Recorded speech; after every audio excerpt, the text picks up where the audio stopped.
So today we are going to continue the series on practicing with the sense doors.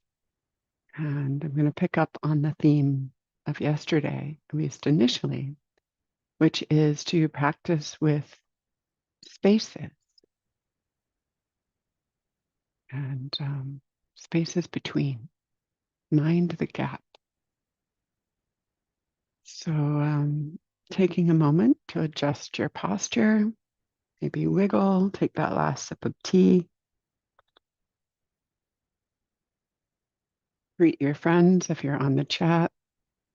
Settle into your body and enjoy the silence if you're not on the chat. And softening the eyes as if looking out over a broad vista, big sky, distant horizon. Allowing the eyes to close.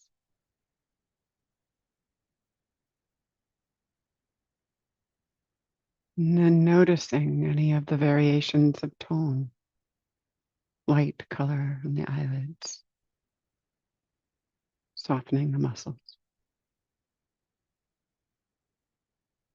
And then softening the tongue,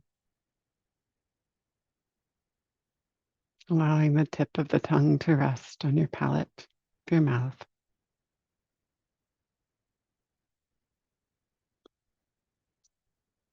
Noticing any lingering taste.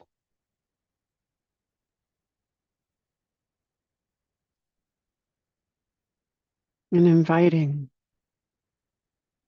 the whole body to relax.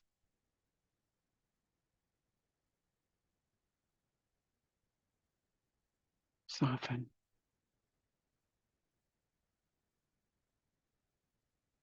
Allowing your stomach, your belly to be loose.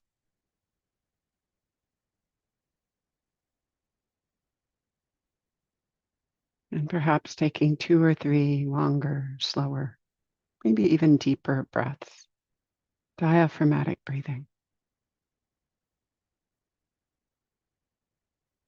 Inviting the body, heart, and mind to be here now.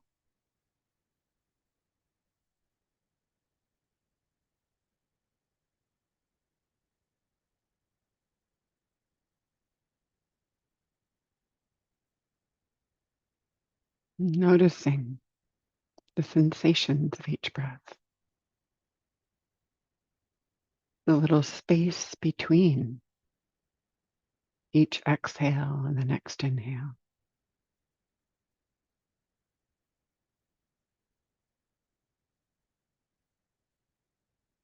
And then allowing the breathing to be natural and normal.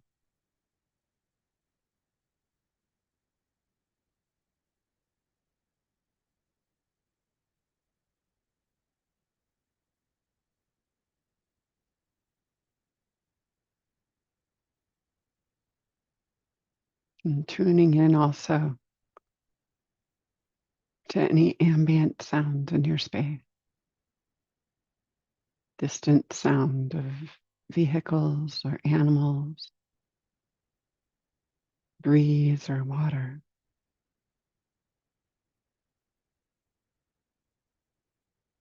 And attuning to a sense of the distance, the spaciousness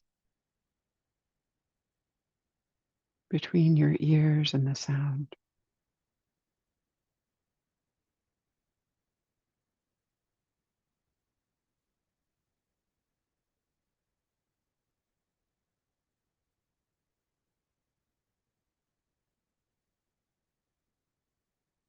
And then establishing mindfulness awareness at the forefront. Gathering your attention on whatever your primary object, anchor of attention is. Could be the wash of all of these experiences just moving through. or any one of them, sensation, sound, breath.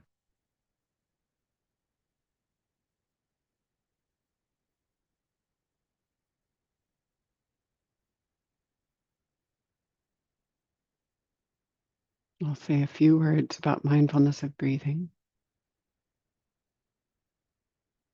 and feel free to adapt those instructions.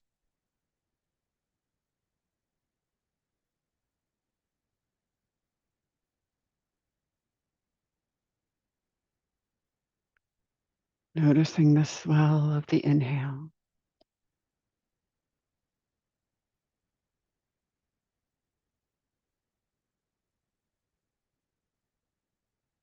the fullness at the top of the inhale, and the release, the relaxation as the exhale begins.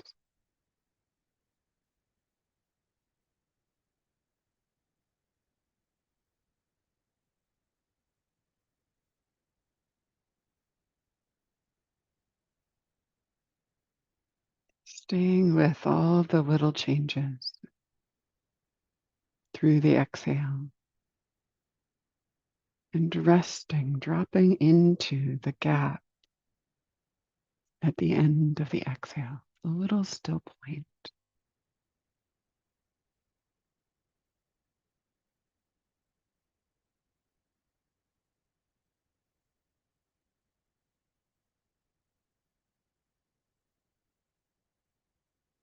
And allowing the next inhale to naturally emerge whenever it feels easeful.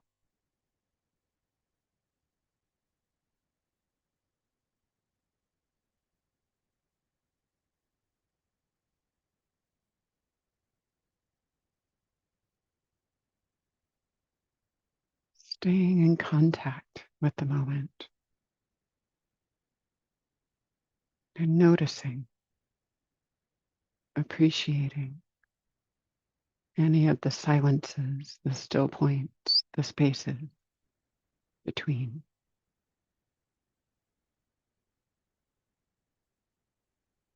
Relaxing, allowing, receiving.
you find yourself distracted, appreciating the moment of returning to awareness of the senses, awareness of now, rather than judging or criticizing your practice, appreciating the shift from the world of thinking, planning, back to the simplicity and space of the sense doors.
from time to time, noticing the overall quality of experience, pleasant, unpleasant, or neither.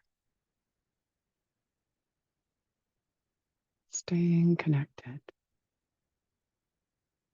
resting in the sensory spaces between, whenever possible, and allowing all of the rest.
And in the final moments of our meditation together,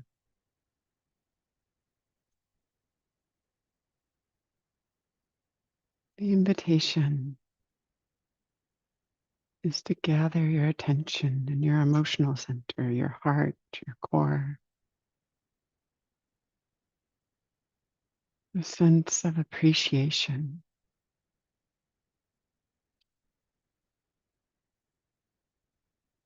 casting memory back, remembering any moments of challenge or difficulty in this meditation with care and compassion, appreciation for your capacity to keep showing up. Be present, recalling that any experience can be metabolized for further growth, wisdom, depth. And from that place of care, compassion, also appreciating, savoring, embracing any moments of goodness,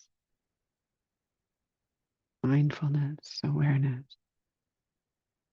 patience, spaciousness,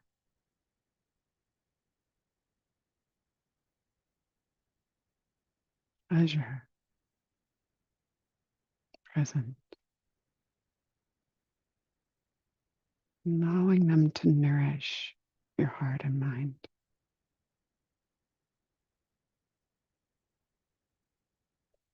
These too are onward leading.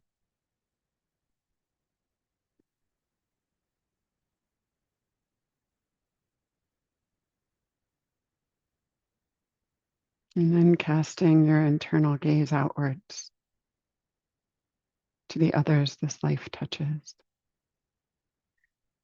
here, near, distant.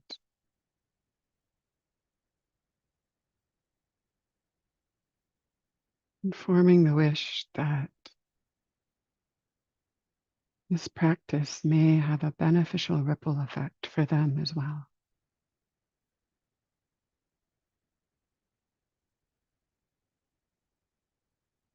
May our practice here together be a cause and condition for all beings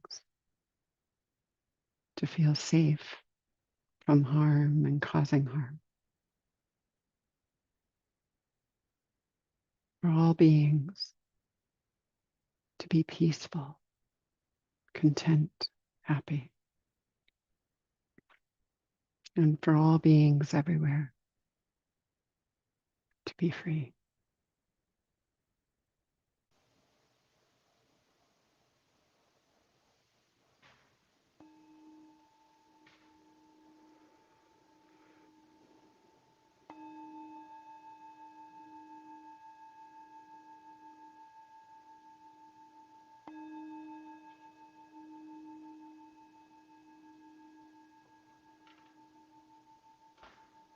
Thank you for your practice.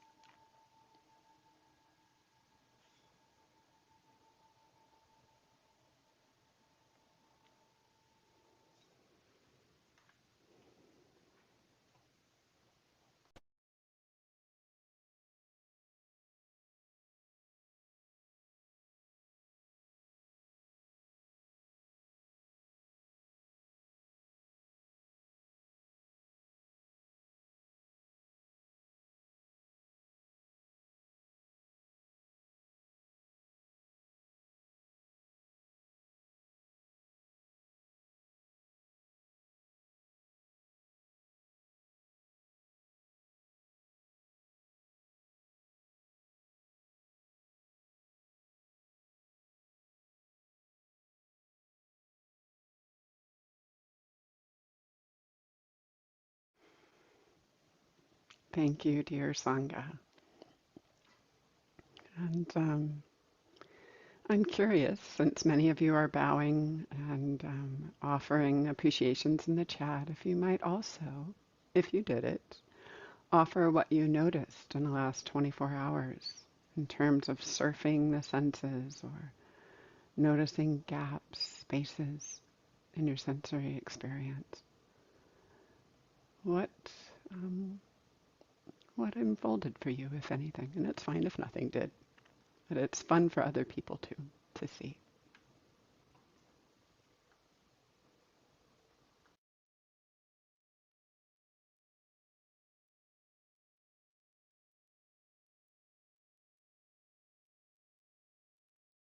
Listening more, great.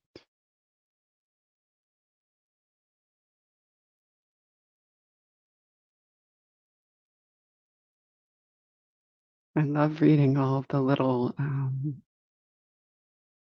pieces people are offering about what they've been noticing in their sensory experience, the fog, the owls, the sun.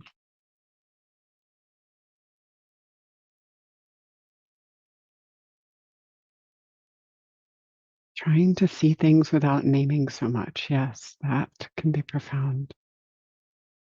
The aliveness of the landscape, the hills. Appreciating the gift of senses. Yes, absolutely. Quite a gift. Mm. Flows and rivers of breath, sensations. These are beautiful. We could write a group poem this morning, today.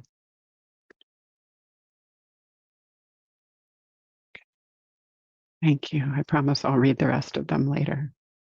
Probably need to start talking and offer special empathy for anyone whose gap was forgetting to notice the gap. That is also human, so human. And often the first step in the practice is noticing afterwards the wish. And then slowly it happens right afterwards, and then in real time, and then organically at the beginning.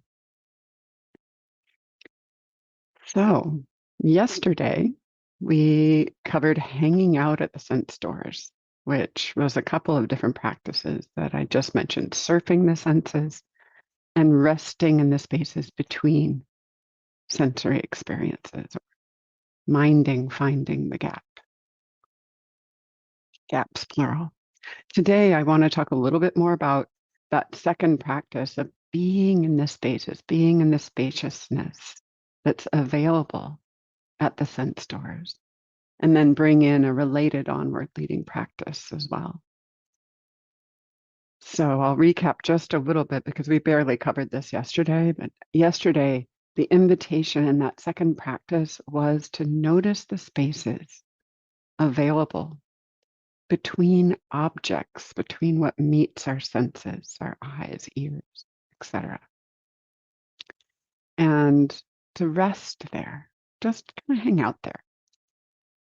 And the space in between can be between sensations, sounds, sight objects, like between trees or tree branches, between hills, between our body, your body, and other things, or even a sense of the body occupying, moving through space. Especially when we tap into the senses this way, they can be doorways to easefulness and a radical simplicity in present moment experience. Even if we're moving around and about our day, I've had moments of spaciousness happen even in heavy traffic on Golden Gate Bridge by noticing this. So it's portable. There's this possibility of tapping in to just a touch of comfort, stillness in any sense experience. So eyes, finding this at the eye door, we call it.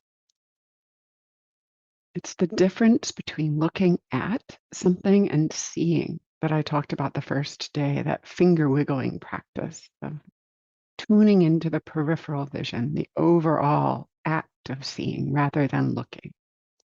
Softening, connecting, appreciating visual receptivity itself.